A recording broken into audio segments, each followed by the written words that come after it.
Hi everyone, and welcome to Easy Tech Steps. Today, I'll show you how to add a new user account on your MacBook quickly and easily.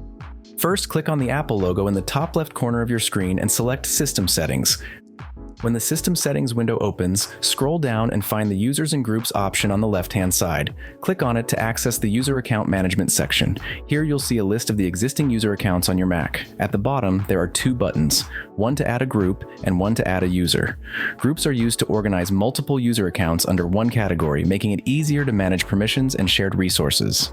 For example, you can create a group for employees or students who need the same access rights. Users, on the other hand, are individual accounts created on the computer. Each user has their own username, password, and access permissions specific to their account. To add a new user account, you'll need admin privileges. If you're logged in with an administrator account, click the Add User button. Enter your password, then click Unlock. A new window will pop up asking you to enter the account details. First, choose the account type in the New User section. Administrator accounts have the highest level of access similar to your own account. You can always change the account type later if needed. Administrator accounts can manage the entire system, including installing applications, adding or removing other user accounts, and making critical system changes. Meanwhile, standard accounts are limited to personal use and cannot modify system settings or manage other users.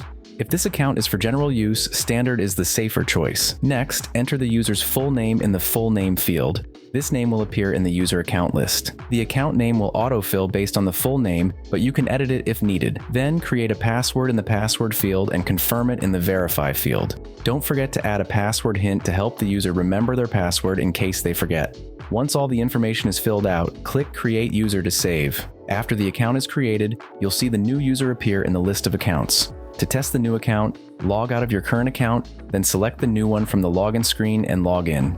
And that's it. With just a few simple steps, you've successfully added a new user account to your MacBook. If you found this video helpful, don't forget to hit like, subscribe to Easy Tech Steps, and turn on the notification bell so you don't miss any future tutorials. Thanks for watching, and I'll see you in the next video.